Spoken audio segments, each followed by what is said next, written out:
Dr. Stacy. I like I'm going to throw in the doctor on it because I think I was just calling you Stacy. But we are going to be diving into some things that are not just fluffy. And that's what I was just saying to you is, this topic of looking internally, looking and identifying what we want, really reflecting and then building a plan around it. You and I had this conversation and the amount of common connections that we were ripping off back and forth. And then I was, going through some of your material as you were sharing with me, and I can't wait to unpack this because I think so many people, they just don't know how to go about figuring out what's actually blocking them. We got blind spots, from the psychology behind it, from ourselves. Yeah.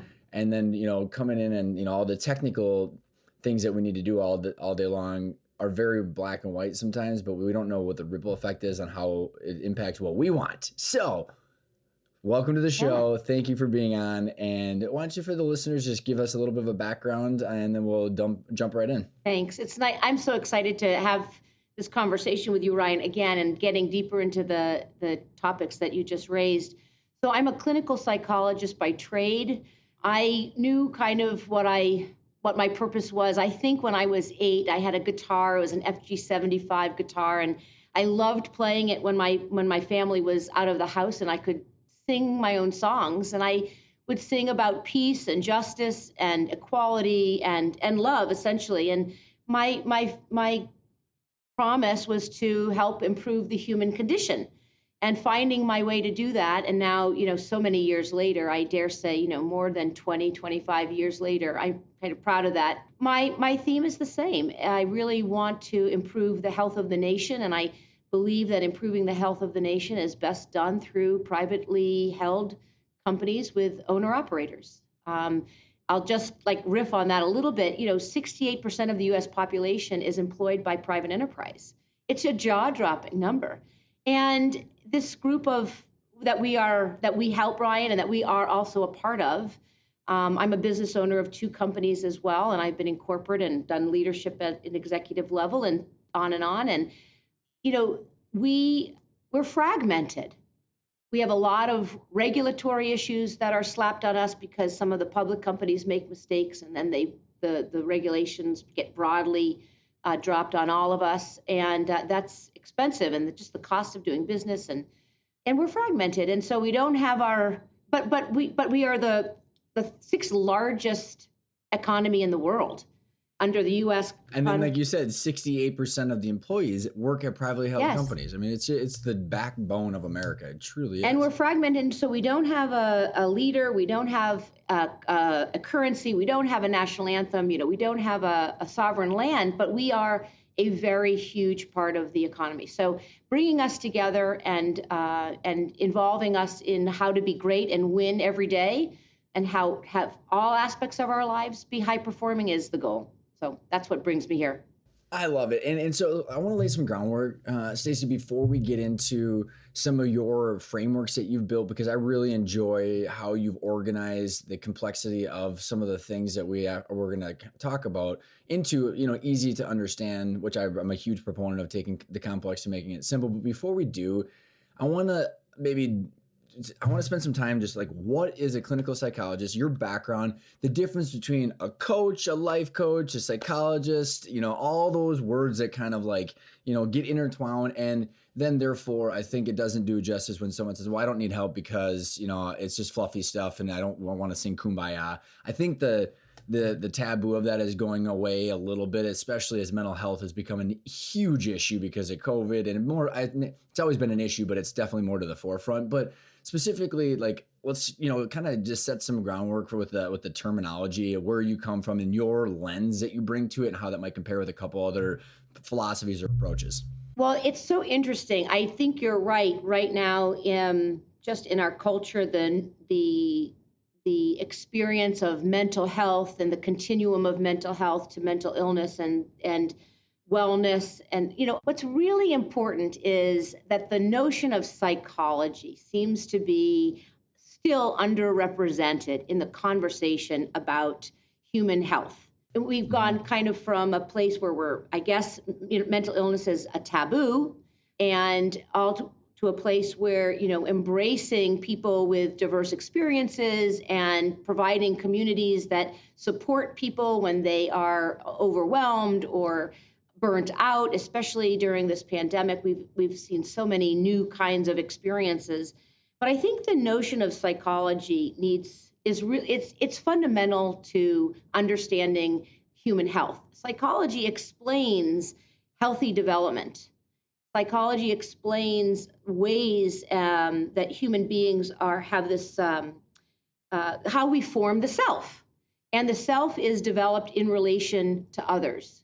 So one thing to understand about human health is we are all born with this innate tension, and the tension goes like this: we have a need for belonging, and we have a need for self-expression. And oftentimes those things can feel like disengaged or can feel like a competition, because our sense Mm-hmm. of belonging is how we get acceptance and protection, right? When we're Mm-hmm. and acknowledgement. But self-expression is where we have creativity, we have our own voice, and if we're too close to needing to a sense of belonging, then we might conform. And if we're too much on the self expression, we might find ourselves feeling alone often because we're, Mm-hmm. excluded from the mainstream because our ideas are so different.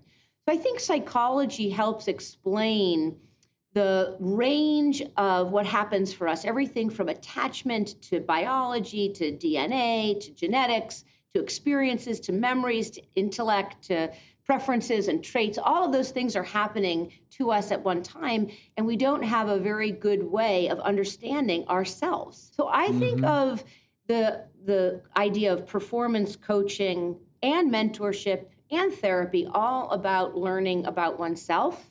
I think the difference between therapy and coaching, for example, is therapy is about protecting you from the fall, and coaching is about the climb. So, as a performance psychologist, I help people climb, which means to have one understanding of oneself, to get a better understanding of oneself, to use emotion, to use subconscious material, to understand current circumstances, to grow.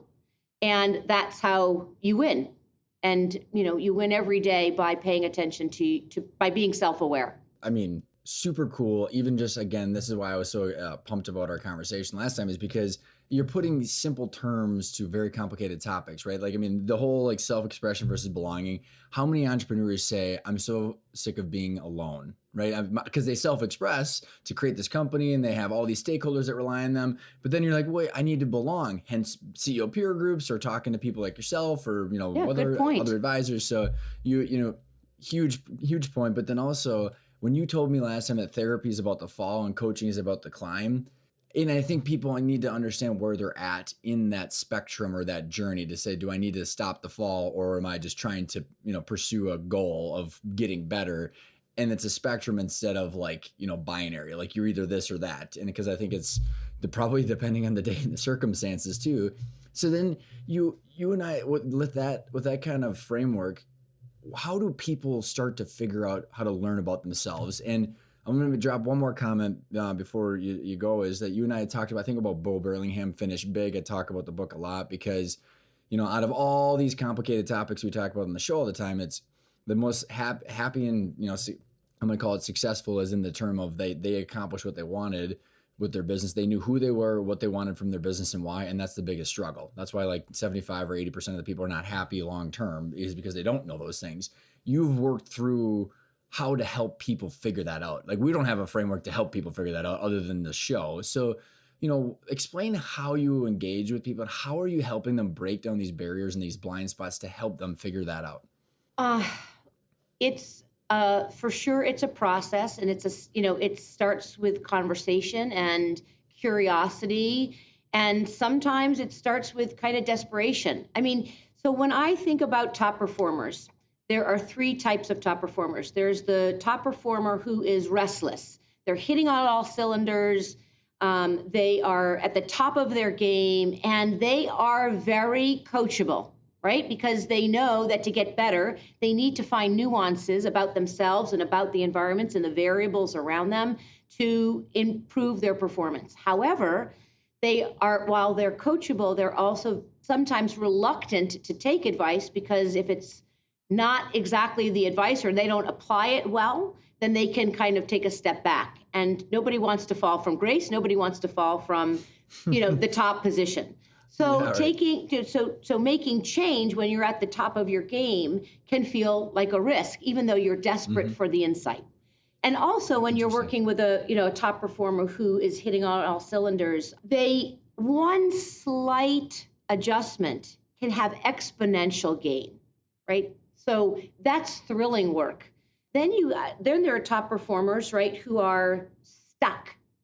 I'm sorry, they're frustrated. This is the second group. They're frustrated, meaning they know what they want, they can articulate what they want, but they can't seem to get people to do what they want. And so they're I frustrated, like it. and their regular tools for getting unstuck seem to be unresponsive. And so they might wait 6 months because they're trying their old ways or they're trying the ways that used to work. And this particular issue is immune to it. And so they might keep trying to solve the problem with old solutions. And then they get a little desperate and they're like, geez, this is not typical. I don't like to be stuck or frustrated. So I'll go seek some support and some help. And then the third is the stuck performer. They've checked out all the boxes, right? They've gotten their degrees, they've started their company, they've sold it, or they're doctors, and they've hit all the check marks, and they're not satisfied, and they have this sense of uh, maybe gloom. I've hit all these check marks, I've checked all these boxes, and I'm still not happy. So that Hmm. can seem like a pretty desperate place to be. What's going to make me happy? So all of these players, all of these top performers are enter into the process with a desire for growth and change. And sometimes top performers suck it up. Top performers say, whatever it takes, I will kind of subject myself to it in order to grow. It's the players who actually you can see all the challenges. It's not hard to discover what's wrong, but they aren't open to the growth. So I think so. That's one thing to say that when you are on a climb and you do want to be great and you have high expectations, you just find your way to get it done. And Hmm. I'm always thrilled to be obviously in that space. What attracts you to this space of working with top performers and crazy entrepreneurs that have got ideas that won't listen and or will, but then with all these caveats and like what attracts you to it? Um, well, I absolutely like growth, and I seeing growth and seeing people perform better and self-discovery. I mean, I don't think there's anything better than to be a conduit and a catalyst to somebody's exceptional performance. And top performers, and I see owner operators as triathletes. And there's a model that I use with them. And so you asked how I get up close and operate. I first start by shoulder to shoulder, and I try and see the world from my client's perspective, from the business owner's perspective. And I just try and understand what it is they see is their ecosystem. And it's oftentimes, mired with, craziness. It's chaotic, it's high demand, it's high pace. And oftentimes they focus on the things that they can see and the things that they feel that they can improve on. Then there are things that they can see that they avoid, they don't want. And then there's a whole nother part of the ecosystem that they're not paying attention to at all. And so once I start seeing the world from their perspective, I can open them up to the rest of their ecosystem. And so it goes, yeah. What define your define ecosystem as you are saying it? So there are three priorities that owners, business owners, have to spend their time on. They have to spend time on their business, their family, as providers, as leaders, and wealth creators, owners, controlling stock, partnerships, governance, wealth creation. And most of the time, though I have examples of this being different, most of the time business owners are overextended in the business circle.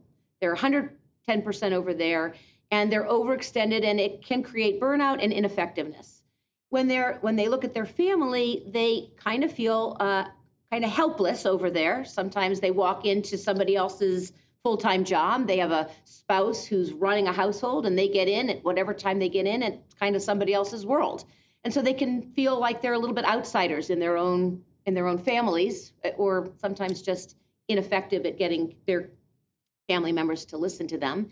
And then in the wealth circle, in the governance space, the ownership, business owners are ambivalent about their wealth. They have a foot in and they have a foot out. Okay, I'll do a financial plan, but I'm not going to do estate planning. Okay, I'll do keynote. I'll do key man insurance, and I'll set up the trust, but I'm not going to do financial planning. I have the PPL. I have to worry about, so they're kind of in and out. And oftentimes, if it's a lifestyle business, they are using their business for running their lives, and that can create when they get to an exit position, they can delay an exit because their private finances and their business dollars are interloping. So that's the ecosystem. And I well clarified, and I love it. And this was striking at one of the topics you and I talked about last time, where we talk about ownership and your equity ownership different than the management role that you get a paycheck for. And then you brought up the three circles, and what you just described, Stacy, is it's like there's not a lot of coaches or therapists that can rip off key man insurance. That's a problem. Or say, you just talked about very technical things, but you're talking about how that impacts the mental health. And it's so fantastic, because I actually just did this podcast recently. We're talking about all of the emotions and the identity and what you want, but then there's all the technical academic stuff, and they're all they're all tied together. Yeah. And you can't get your sanity. My opinion is you can't get your sanity unless you understand how these variables work together. Yeah. Doesn't mean that it's the end all be all or the be all end all, but need to understand it in order to chart a path and organize yourself, essentially. So yeah, it's very impressive, the fact that you understand that those technical things create the frustration or anxiety or whatever it might be. I appreciate that. I'll just say a little bit more of this ecosystem. So oftentimes and I shared earlier that these priorities are fragmented, right? So I help the business owner bring the ecosystem into these priorities into one single ecosystem. So we can diagram where all the relationships are. And then the part of the process that's the most psychological is the early part of the process, which I call conceptualize, which we actually do the deep dive conversation of, where are you and where do you want to be, and what are the things that are getting in your way. I mean, so it won't be surprising to anybody if I say, something happened in 12th grade. I have a client, somebody told me I was ugly on the bus in 12th grade, and it haunts me. I just spoke to a client whose father suicided when they were 9, and they found their parent. And this, inflicted them through their, somebody stood up at the altar. This impacts the way they operate in their business, make relationships. It's so clear when we can talk about it. And, I always say, you don't have to relive painful moments in your past to resolve them. Sometimes I've had a client who had a very painful experience, and I knew he didn't want to talk about it, but I could feel the emotion and the pain. And it was enough to feel the depth of the pain with him. He didn't need to re-experience anything for me to understand the pain. And so it was only the evidencing of sharing that we could make some comparisons to, his work with the CFO, the strife with his partner, and why he was not taking the advice of his board. And so just the relief of it. I also say, I just want to mention this one other thing. I've been a psychologist, and I've done psychotherapy. I've been a financial advisor. I had my Series 7, and I worked at Merrill Lynch for a number of years. You didn't tell me that last time. No wonder. Okay. So I've been in your bedroom, which might sound really creepy, but as a psychologist, I'm intimately involved in the privacy part of your life. And I've been in your wallet, right? So there's Oh, really, you should. I thought you were gonna say balance sheet. I've been in oh, my okay, bedroom your and my balance sheet bathroom. and your boardroom. Yeah, there you So go. I my love it. job is really to ultimately get, under your skin, noodle in your brain, in your ears to ensure that you are performing optimally. So you know everything you need to know about you, and you're not showing up naked. Nobody sees you. Um, Nobody sees things about you that you don't know about yourself.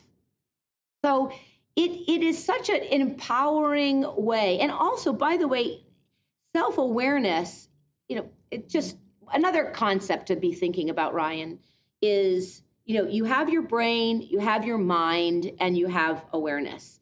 And we often prioritize thinking over emotion. And we actually are taught to keep emotions out of decision making. But every decision is the precursor to every decision is emotion. If you have confidence about a decision, that's an emotion. If you are doubtful Mhm. about something, that's an emotion. So if you are not understanding emotion and why you have why you have an inclination towards something, you're making decisions in the dark. And thoughts are so much more superficial than emotions.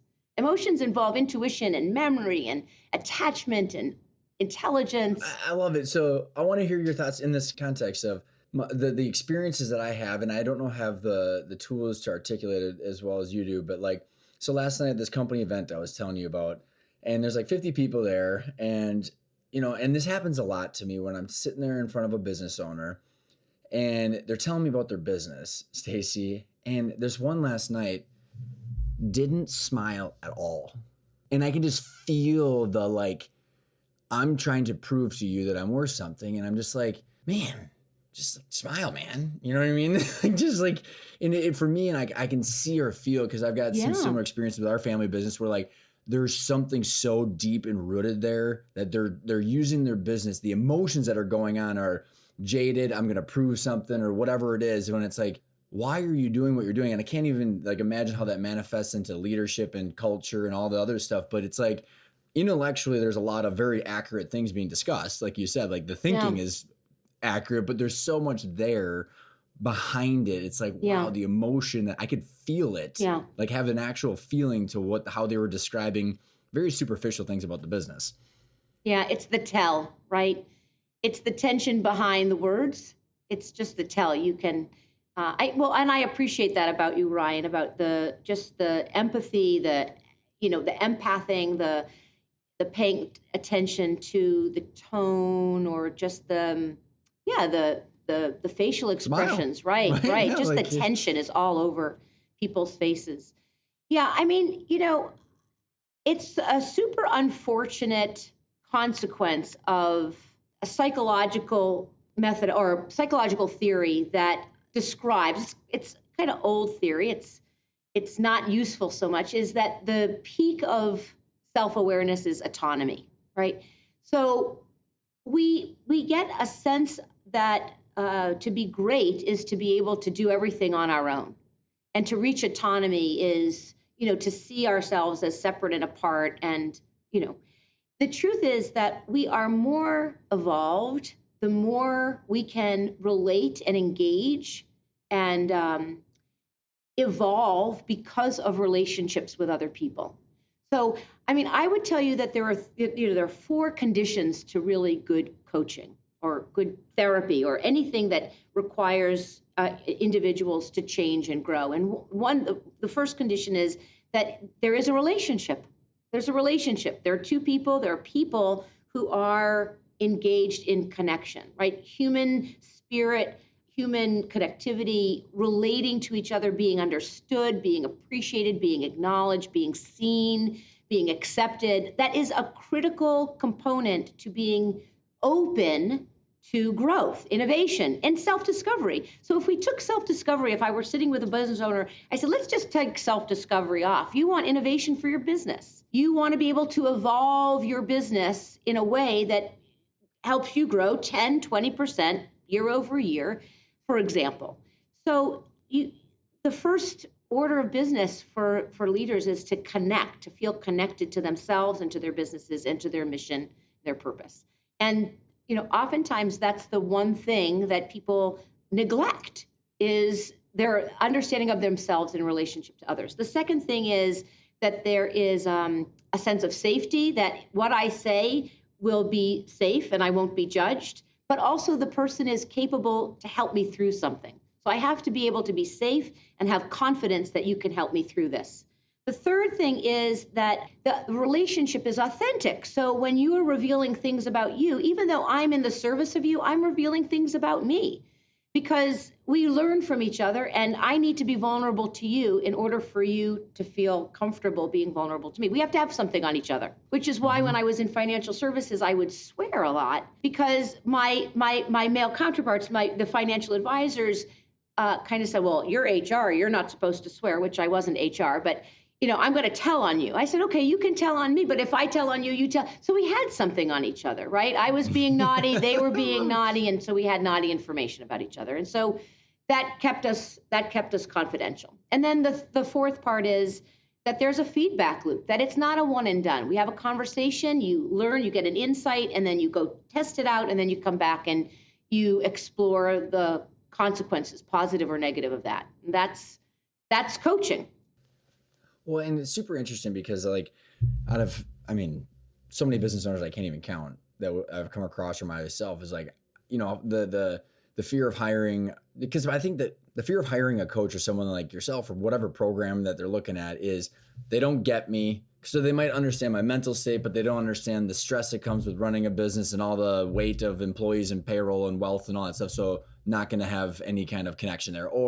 So when you said that you're the balance sheet, the boardroom and the bedroom, it's like the full understanding of who an entrepreneur is, right? It's a multidimensional individual that has a lot of stuff going on that a lot of people can't relate to. And therefore we end up going to these peer groups, which are very beneficial, but it's just other people that are also struggling with the same problems that are not like skilled to be helping you break through your blind spots or the challenges. Yeah. And so how do you use your background to help people understand that, and then what is the process to like actually making progress towards all these different dimensions? Well, there is a process for winning, right? There is a methodology for winning, and self-understanding, knowing your blind spots, knowing your strengths, being willing to adapt, being willing to do honest self-analysis. So these are the things that are, they're required of top performers. The thing that's most amazing to me is business owners don't see themselves as triathletes. They don't see themselves as athletes. They don't see themselves as having a path, developing a clear path to winning. If you think about, I'm just trying to think, get my thoughts here. So the process is, again, going back to the ecosystem, the very first part of the process is diagramming the ecosystem. So I diagrammed I diagrammed the three circles coming together. Well, when the three circles come together, they make 7 circles.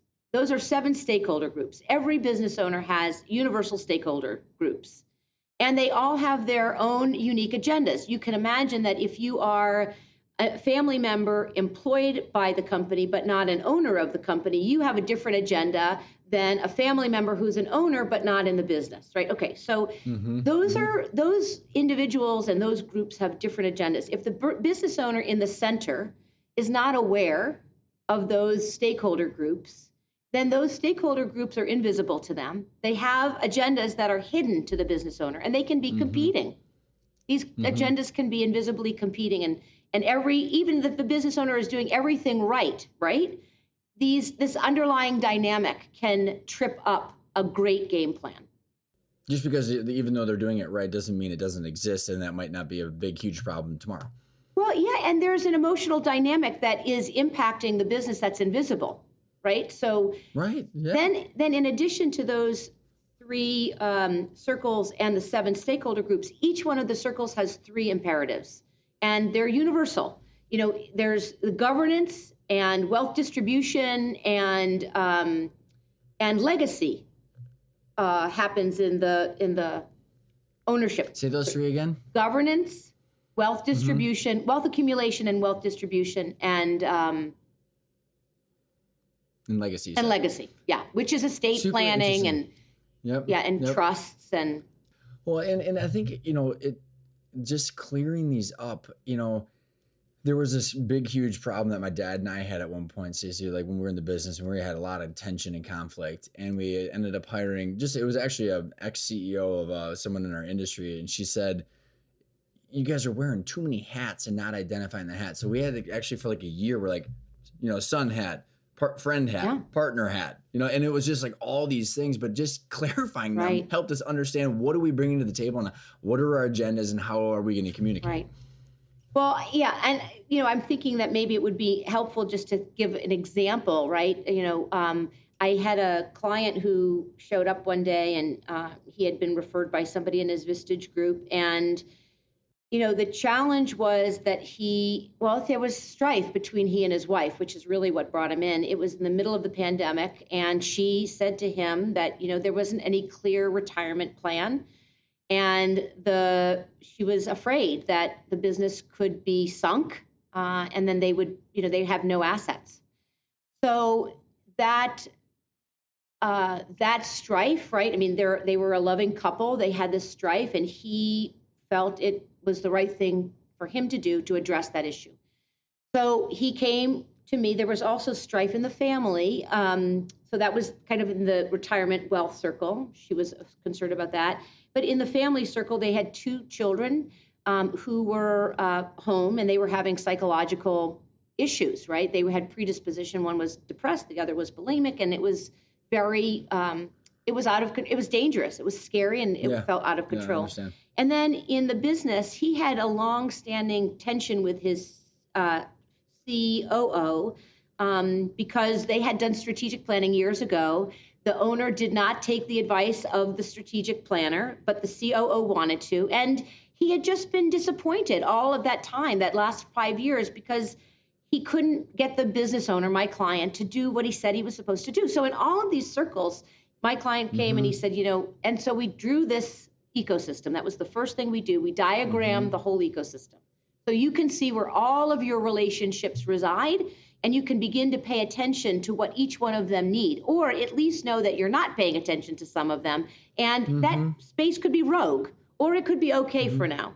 And we first got a treatment plan for his two children. They were seeing physicians who weren't seeing the whole issue. So I worked with them on getting treatment plans. One is now in a private school, and the other just did a treatment facility for a couple months, and both of them are doing better. We got a board together, a board of advisors together, and that board of advisors, it's an initial board of advisors. It's more like a think tank, so that that my client has a place to talk about a challenge and get multiple ideas, people talking about that challenge in front of him, so he can glean some ideas and then begin to approach that challenge differently. And we also got a financial planner to start talking about the retirement process. And then in the business, we brought the CFO and the COO together. We talked about the missteps of the prior strategic planning, which gave all of them pause when, they were all skeptical of me when I walked in, because been here, done that, and you can't help us because we don't trust the business owner to take your advice. So we had to overcome that as well. And there we have it. So all aspects of my client's ecosystem were now in his sights and in his control, and he was able to take charge again of this chaotic mess. So, and that happens on every level with every client to different degrees. I was just gonna say, so like, what are some of the biggest? Because like maybe framing up like there's this like a degree of self-awareness, right? Because that's what you're kind of talking about, self-awareness, and then there are these tools to identify what's at play, to be aware of them, because the only way to be intentional is if you're aware of what's going on and then charting a path forward. True.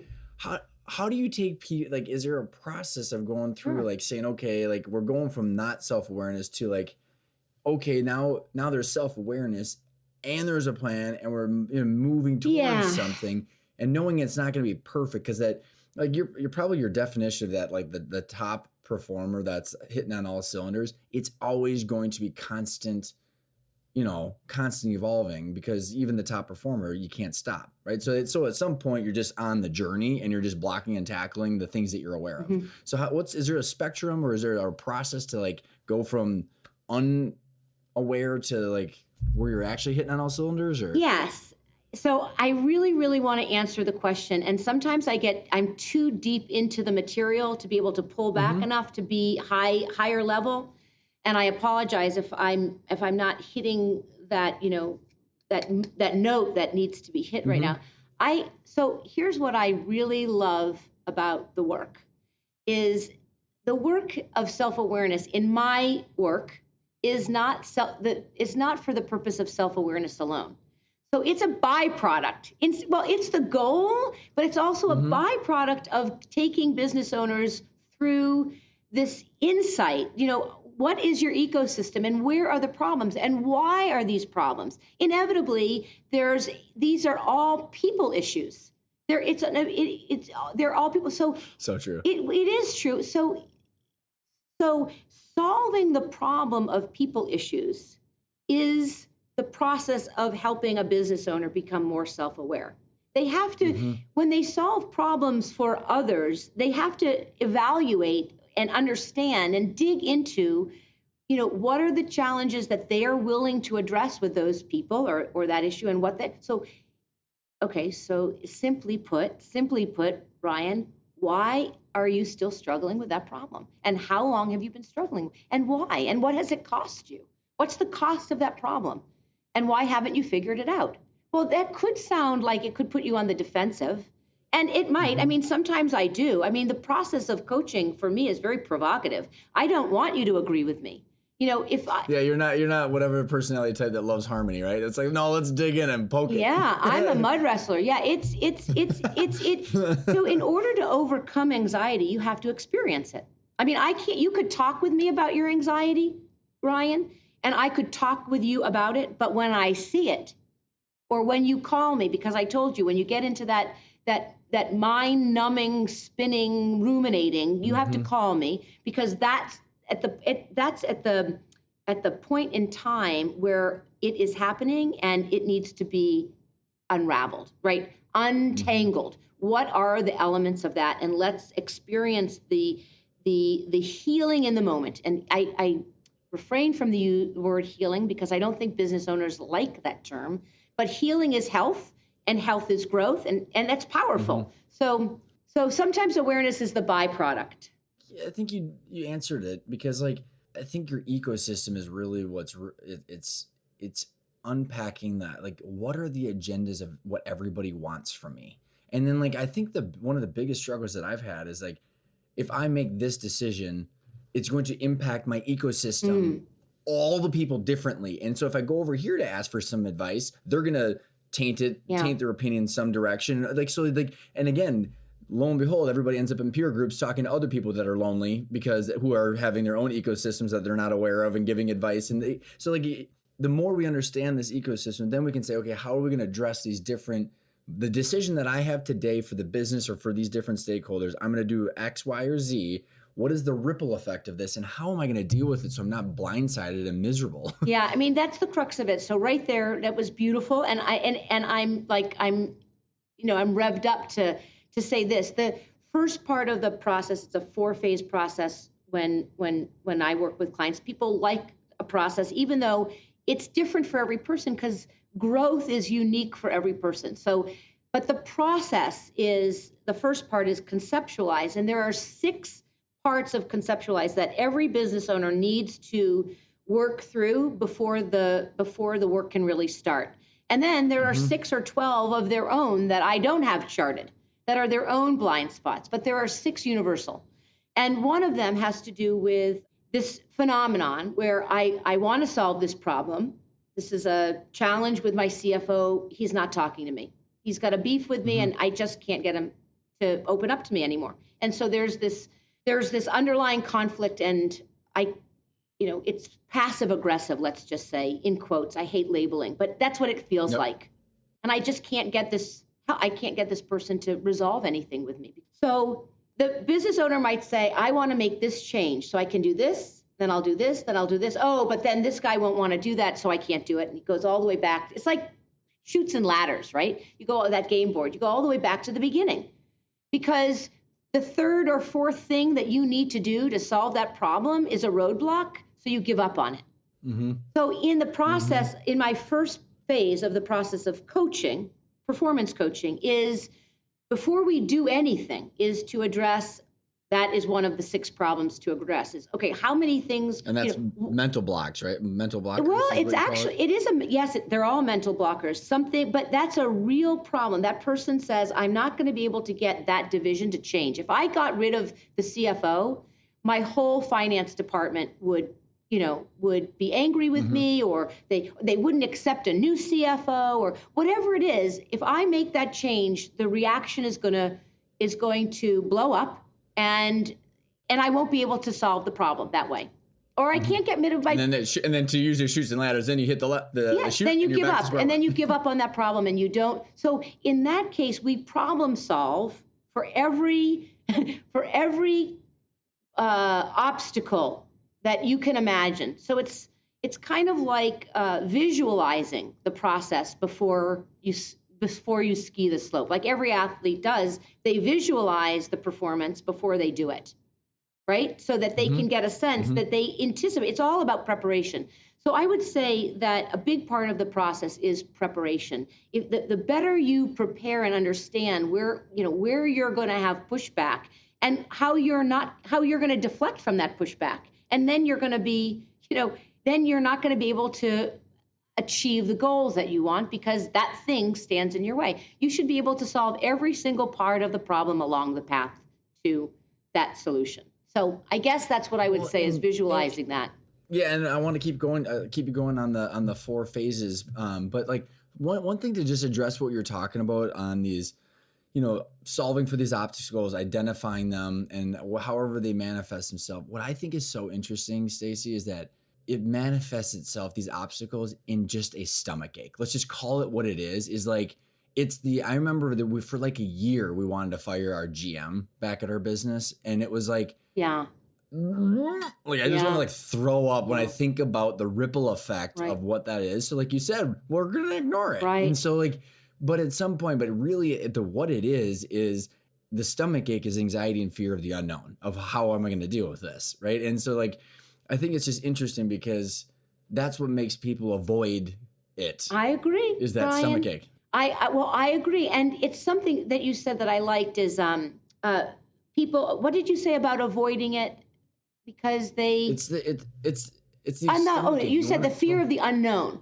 So you know what? Yeah. I kind of think that using those words is problematic because it's not fear of the unknown necessarily. That is a thing.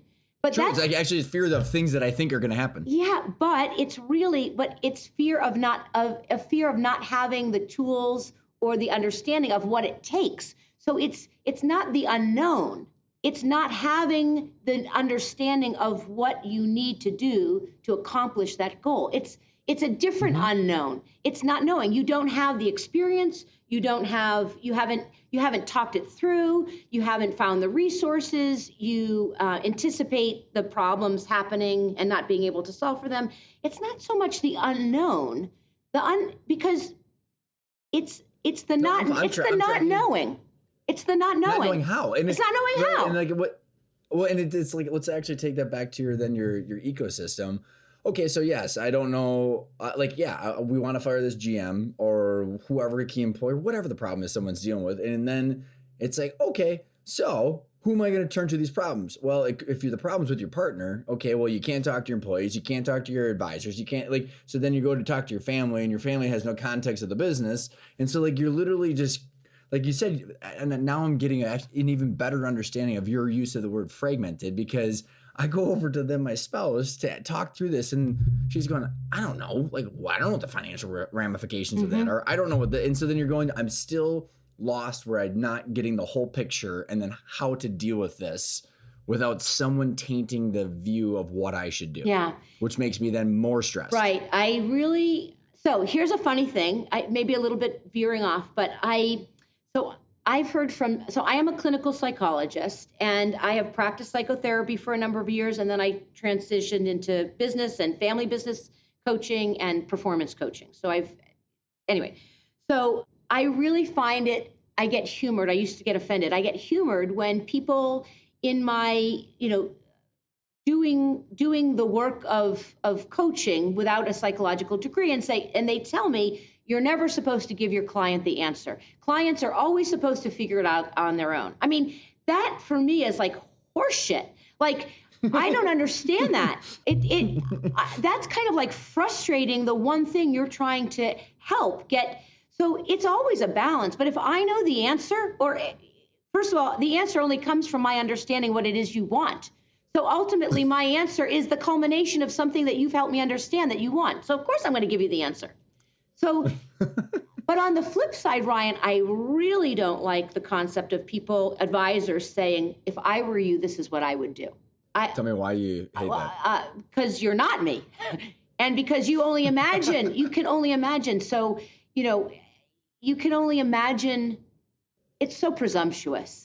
And there's just no way you're ever going to walk in that person's full shoes, right? It's oftentimes a fantasy that if I were you, this is what I would do to get it all. I don't know. I don't know. What would be a different way that you would reframe that? So let's further. Well, what I probably would just simply say is what I have done. In my case, these are the experiences when I've tried that, or when I imagine doing that for myself. Yeah, that's very much like the peer group philosophy. Name whatever peer group, EO, Vistage, any privately held one. And the whole thing is you never tell another business owner what to do. You explain to them stories from your past that might be relevant. So that's different. I do tell people what to do, but I don't tell them what I would do. Okay, got it. I absolutely believe that when we are intimately... So don't you think Belichick used to tell Tom Brady what the fuck to do? Right. I mean, this is the kind of coach that I am. I'm your first base coach. If you're running to second base, I want you to get there as badly as you do, right? So we are in it together. Yeah. So my performance, I did start coaching with some professional athletes recently, and what I've learned because of it was inspired at the onset of COVID. And what I learned from my athletes that I bring to business. And it's actually changed. I have different kinds of ultimatums, right? Like, got to do this because this is what great performers do, and I know it because I've seen it. And what I really love is that a great athlete, a proven athlete on the field, says wants the insight, desperate for the insight. Tell me everything. Coach Landry used to say, a coach is someone who tells you what you don't want to hear, who shows you what you don't want to see, so you can be all that you can be. Right, so it's a good one. I love that too. Yeah. So that's what I practice. So here they absolutely want the insight, even if and they're going to fight you on it because it's not always going to make sense, or they don't want it to be true. So it's a sparring, and they are really good at sparring. Though the second thing is they thank me for the insight. And why that's important is because that level of connectivity is. It inspires me to work harder. That appreciation, it's not that I'm being thanked or getting credit. It's that we're in it together. So I am encouraged to do it again. So they absolutely know how to keep me working hard for them. And the third thing they do is they reference that piece of advice or that insight or that change all the time, because that holds them in that position. They won't fall from that position. They don't want to lose ground.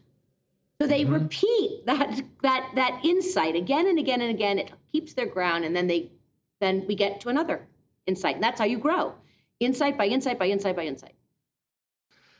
Amazing, and I love, your definition of the coaching is just spot on. And I think what happens is, and again, people are taking advice from people they probably shouldn't, who say, if I were you, or someone that's telling them what to do that shouldn't be telling them what to do. So I think the big context for that is making sure they've actually engaged with a coach who is doing the right things, giving them the tools to then do what you said versus getting fragmented information and advice from their ecosystem. Yeah, I appreciate the clarification, the telling somebody what to do. So let me just back off from that just a little bit so it's not misunderstood, because I think you picked up on that, Ryan, is, it's the culmination of a relationship when an insight and an understanding or an answer or a solution appears. That's the value of a business owner being able to talk out loud. So there's so many things that happen in coaching. Sometimes a business owner or any of us have an idea, it's half-baked and they can't bring it anywhere. So this great half-baked idea never gets to see the light of day because sometimes there's no time to reflect. Sometimes there's nobody to engage with. So it's a process of sometimes thinking out loud. Sometimes you're anxious and I become the non-anxious thinker for you. Sometimes I'm anxious because you're not. And so I demonstrate you should be anxious about this, man. You're too cool and calm about this. And that's what it's interesting. I had a client chaos going on, and I said, I want to call him John, you really need to get control over this. And he said, well, I don't believe in control. I don't like that word, and I don't believe in control. And I said, well, control is in the lexicon of a business owner. So if you're not okay with it, then it's a blind spot, which means we need to work on it. So anyway, he got control over it. Well, and I think, and I think also to put a bow on that, you had mentioned that you get side by side with someone, you map out their ecosystem, understand the agendas of where everybody's coming from, and then help them figure out their blind spots. That builds, like, if you were to do that with me, you're building the trust. So that way, when you tell me what to do, I'm going to freaking listen, because everybody else that's telling me what to do or giving me thoughts about if they were me doesn't know all of that. So why would I believe them? Right. And so I think you're laying the groundwork to make that actually happen. So once you're identifying these blind spots and you're starting to chart this like ecosystem, what's the rest of the process? I think that was one. Conceptualize is all. It's really about taking the business owner through the process before they actually do it, because nobody wants to do anything they're not confident about doing. So we got to get rid of all of the things that I've just repeated myself, the things that's going to stop you and send you back down because, I'm going to make that change, but nobody's going to follow it, so I'm not going to do it. I mean, that's very screwy. No more chutes and ladders, only ladders. Right, only ladders. Right. Forward. The second phase is called strategize, and that's when you bring your plan. So during conceptualize, we're getting through the roadblocks, but we're also putting a plan in place. Then we bring that plan to typically to the management team. Or it could be to the family, or it could be the advisor group in the legacy space. We have hired people, or we have direct. I think Lencioni called it the first team. We have a first team in every one of those spheres. It's our family, our first line of family. It could be our siblings, it could be our kids, it could be our parents. In the business, it's typically the management team, and in the wealth, it's the advisor team. Which oftentimes business owners don't have a good team. Not only do they not have a think tank or a board, but they haven't got good advisors. And if they have good advisors, they're not working together. And business owners need to see that as a team, just like as they manage their family and their business. So the second phase is to bring it to the first team and to do the same process with the first team, conceptualize with the first team. But it's strategize because the business owners already come to some conclusions about what their mission, what their aspirations, what their purpose is. So they need to have that understood or in process, right? That there's a conversation, words to that, because they have to be emphatic about something that they're driving. So what are you emphatic about? What has to happen in this business for us to be able to get it done? So that's the strategize is the first team. The third is facilitate. And facilitate inevitably, this is could upset the apple cart, but inevitably business owners need to hire consultants that they can dial up and dial down, that bring an expertise to any one of the functions that has a great team that is insulated, right? That team it's insulated. That team's been working in your company for you for 15 years. Or, different.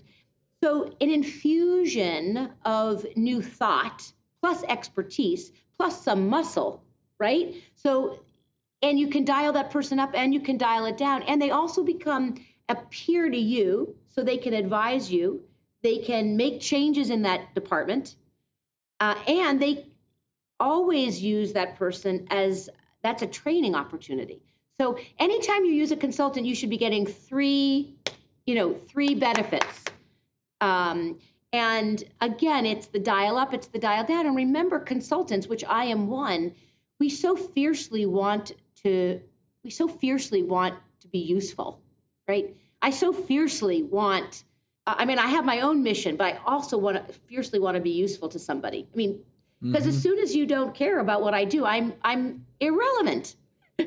So the only time, so it's a privilege to give advice, right? It's a privilege for somebody to let me influence them, and I don't take it lightly. I love it.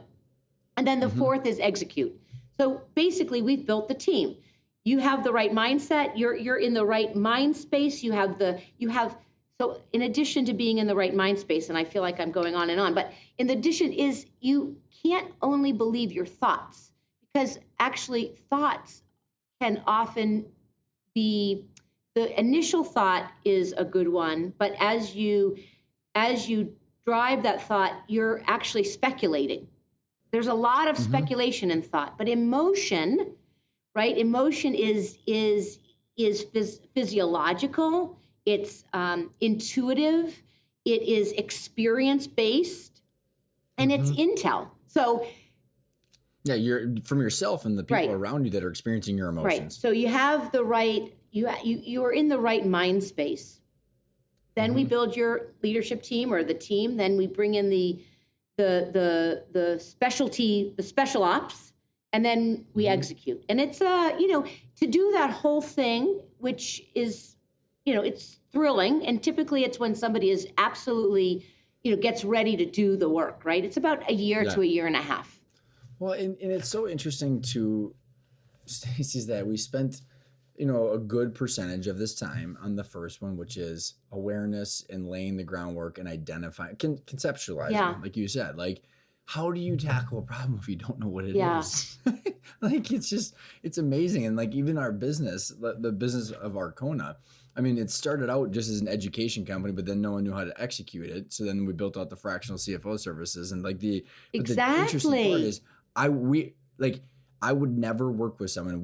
It's part of our business model. We don't work with anybody that hasn't gone through the training, because they don't know what they want and why, and they don't know how. So they're just running blind, and we're just enabling the already chaotic behavior, and like, which is not good for them either. But it's so interesting because it's You're so self-awareness, education based, which is just very fascinating. What are the biggest?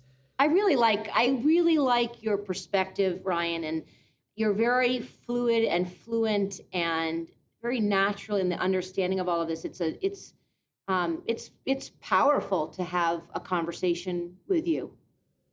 Well, I appreciate that very much. Again, a lot of bumps and bruises is what equals the the stories, right? But the Stacey, when I think about, when is it someone's ready for this? When you're talking about, not, stopping the fall versus climbing the mountain, like, like when I think about the people I know that or myself in different stages, like someone could be like, oh, like sounds, I'm stuck, but I'm not ready. Like, how do you judge like when someone's actually gonna be ready or they're gonna be in denial mode or skeptical versus saying, this is awesome? And you look at someone, you're like, I can take this person and really make them a top performer. So the first thought is, how do you know when people are ready? So I am a psychologist, and my oath, right, is to work with people who aren't ready or to help them be ready. Like so I know a lot of consultants will say, I only work with painful mission, isn't it? Right. I only work with people who are ready, right? And that's why they're always successful, because their people are ready and they want to do the work. But the risk sometimes is to work with people who aren't ready, who want to be ready, or their spouse is ready, or their CFO is ready for them to be ready, or their whatever, the board, totally, or even 100%. The board. The board with the father on the board says, my son who's going to take over the business needs a leadership coach because he's arrogant or entitled or not developed, or it's premature, or his reason for not being coached is a sign that he's not ready to lead. I mean, it could be hundreds of things. So readiness is not, it's fluid, and it's about trying out the conversation. Let's try out the conversation. So I do have a kind of an intensive let's figure it out. It's an intensive 1 month thing to figure it out. Figure out where to start is what I call it. Because it may be with me, but it could be with you, Ryan. I might say, you know what? What you've described here really needs the attention of Ryan. And so the process isn't necessarily whether you need me or not. It's mapping out the issues and then determining where to start. So I do that pretty too. much it's almost like, to steal a phrase from Brene Brown, like someone's identifying, I'm willing to jump into the arena and get the shit kicked out of me somehow, but I'm willing to give it a try, right? Versus like sitting in the stands and just, observing or judging or ignoring or denying. Yeah, So I like that too. It's interesting because a client of mine just mentioned Brene Brown about the growth sucks. And is that a phrase that she said? Yeah. Growth sucks? Yeah. Well, she says, I don't know what the quote is. Yeah. But she says you have to accept the suck, or, you have to accept that it's not going to be fun, something like that. I don't know. And I don't know that any of my clients would say that the work sucks. I mean, it's absolutely empowering. It's invigorating. It's freeing. I mean, it's knowing, it's confidence that you can solve every single problem. Listen, if you own a company, you cannot turn around and look at anybody else to get it done for you. You're the guy. You're the gal. Mm-hmm. Nobody else can get it done for you. So if it's not getting done, then you're not doing something that needs to be done. Who are you gonna blame? You right? Can't. You're not right. And the higher. So that's the fear. That's the fear. But the higher order is that there are if you counted up all of the people on the diagram, there's often upwards of hundreds. So if you don't show up well, then you're underperforming for your people. Mm-hmm. And so I always feel like, and I find that privately owned business owners of privately owned companies do have a higher purpose. They do want to be benevolent leaders. They want to be loved. They want to not loved they want to, for the right reasons. They want to be admired. Mm-hmm. And they want to be seen as doing good work. And listen, there is absolutely, if I think top about performers want to be top performers because they want to be a top performer. Well, right? That's true. But yes, and they become examples to others.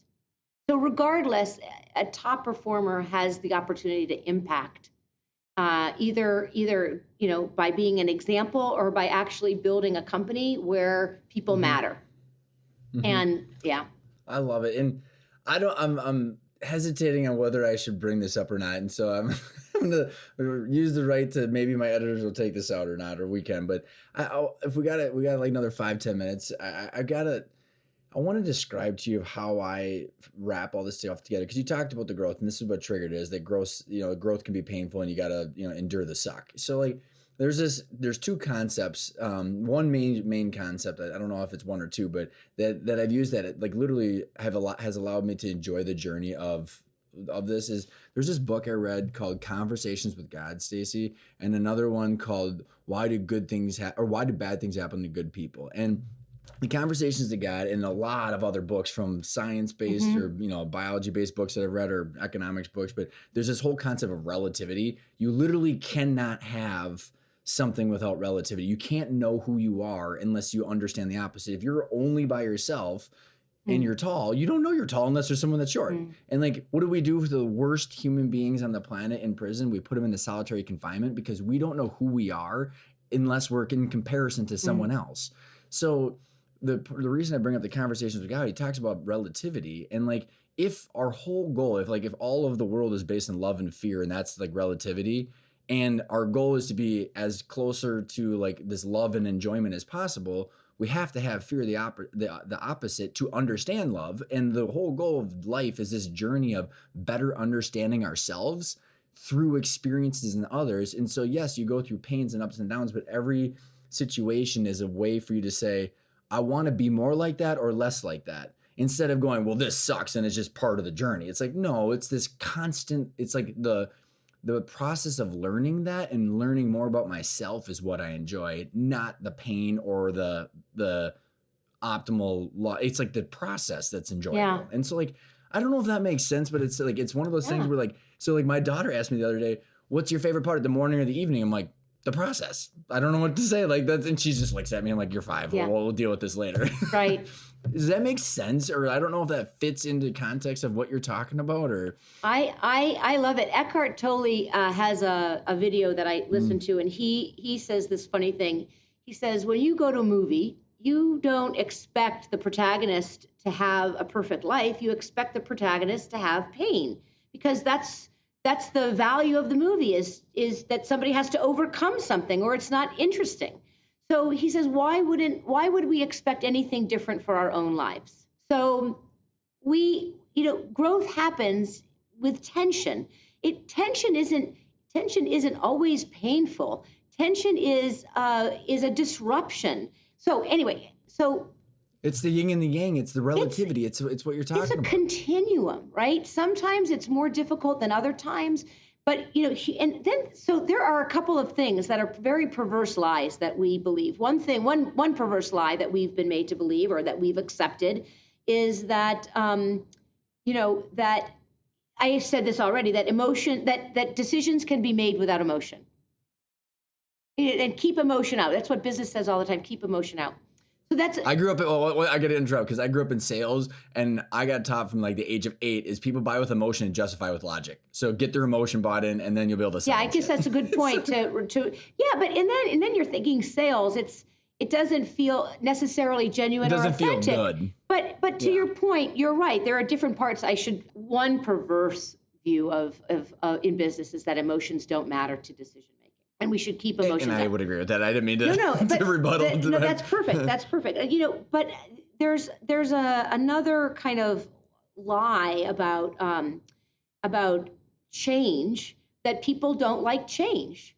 I mean, there's a whole campaign that has taught us, in fact, not to like change.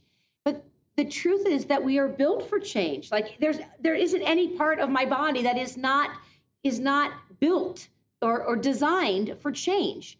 So it's not that we don't like change. It's that we don't like being told to change. And we don't like necessarily being, there's a fast adapter, quick adapter, slow adapter, and kind of a resistor.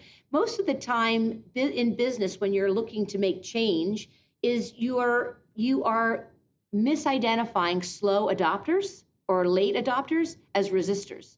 And as soon as you start labeling people as not being willing to change, they'll fulfill that prophecy. Yep. So Yep. just back to your point about the relativity and yes, we are complex. Our psychologies are made up of, attachment and biology and genetics and preferences and traits and competencies and emotions and intelligence. And, we are made up of so many things. Our self is developed by so many things. We do need to engage the world by having a perspective of relativity. I absolutely agree. Well, and I think it all starts with understanding all that, which I think is a great way to kind of land this plane. This is so yeah, I know you and I could go for a lot longer, and we will probably have another conversation on this show. So to kind of put a couple last final questions on this, Stacy. The first one is, what does the word intentional mean to you? Name of the show. Love it. Love hearing people's different definitions. So what does what does the word intentional mean for you? Doing something with awareness and purpose and a willingness and a curiosity to achieve it, to seek and achieve. Love it. Then the best question is, where can people find you, find more of your information, reach out to you, get in touch with you? Yeah, that's super easy. I have a website, www.stacyfeiner.com. So there are 5 letters in my first name, Stacy, and 6 letters in my last name, Feiner. So it's stacyfeiner.com. And I have a LinkedIn page that has lots of information, and there's a phone number there somewhere and an email somewhere, and that's how you find me. And you're constantly pushing out good content, so I encourage people to jump on the bandwagon and follow you. This has been a blast. Thank you so much for coming on the show, Stacy. You're a pleasure. Breath of fresh air, Ryan. Thanks for having me.